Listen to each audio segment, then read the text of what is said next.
एक ब्राह्मण परिवार में 7 बहुएं थी। 6 बहुओं के मायके वाले अमीर थे, इसी कारण ससुराल में उनका बड़ा मान था। परंतु छोटी के मायके में कोई न था। वह घर का सारा काम काज करती, सबकी सेवा करती, पर कोई उसे प्यार नहीं करता। सभी दुख तारते रहते थे। तीज त्योहार पर भी जब उसके मायके से कोई न आता तो वह बहुत दुखी होती। हर वर्ष की तरह इस वर्ष भी करवा चौथ का वक्त आया। अन्य बहुओं के मायके से उनके छोटे भाई करवा लेकर आए, पर छोटी के मायके से यदि कोई होता तो करवा भी लाता। सास भी छोटी को ही खरी खोटी सुना रही थी। वह दुखी होकर उसे निकल पड़ी और जंगल में जाकर रोने लगी। एक नाग बहुत देर से उसका रोना सुनता रहा। अंत में वह अपने बिल से निकला आया और छोटी से पूछने लगा, बेटी क्या बात है, रो क्यों रही हो?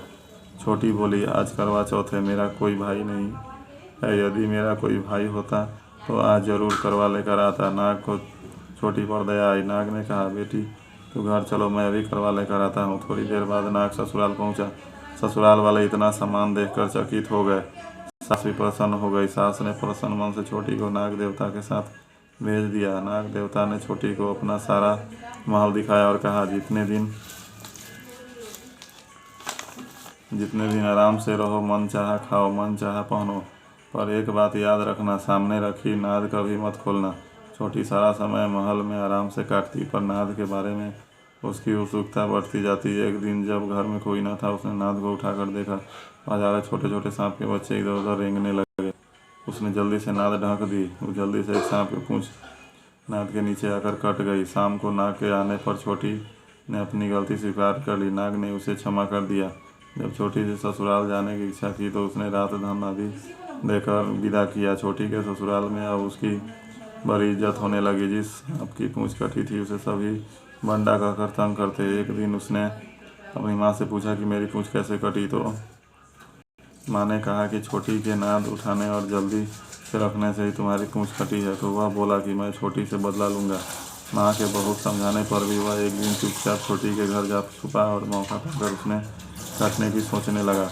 वहाँ छोटी और उसके सास में किसी बात पर बहस हो रही थी, तो छोटी कसम खाकर कह रही थी कि मैंने ऐसा नहीं किया।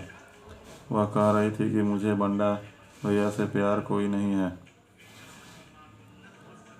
उसी के कसम खाकर कहती हूँ कि मैंने ऐसा नहीं किया। बंडा ने जब सुना तो सोचने लगा, जो मुझसे इतना प्यार करती है, मैंने उसे ही काटने आया हूँ। वह चुपचाप घर चला गया। माँ ने पूछा, ले आए बहन के बदला?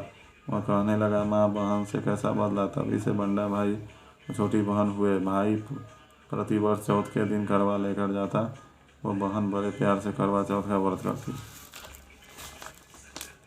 चौथी कथा। प्राचीन काल में करवा नाम की एक पतिव्रता स्त्री अपने पति के साथ नदी किनारे एक गांव में रहती थी। कार्तिक मास के कृष्ण पक्ष की चतुर्थी के दिन उसका पति नदी में स्नान करने के लिए गया। स्नान करते समय एक मगर ने उसका पैर पकड़ लिया।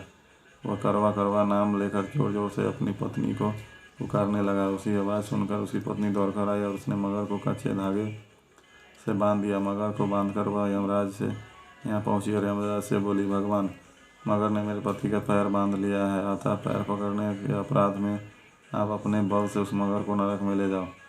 यमराज ने कहा, अभी मगर की आयु शेष है, अतः मैं उसे नहीं मार सकता।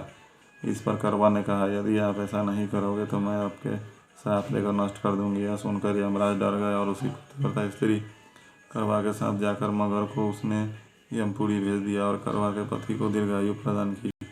उसी दिन से वह करवा चौथ मनाई जाती है और सुहागिन स्त्रियों के द्वारा व्रत रखा जाता है। हे करवा माता, जैसे तुमने अपने पति की रक्षा की, वैसे सबके पतियों की रक्षा करना। श्री राधा राव सुगवर कन्हैया ब्रजनन को नवनीत खियबै देखत ही मन नयन चुरैया अपनो सबरस एकु दीजय। आरती बाल कृष्ण की जय, अपनो जन्म सुफल करी लीजो। तो तरी बोलनी मधुर सुहावे, सोई सुगति जो इकु धवावे। आरती बाल कृष्ण की जय।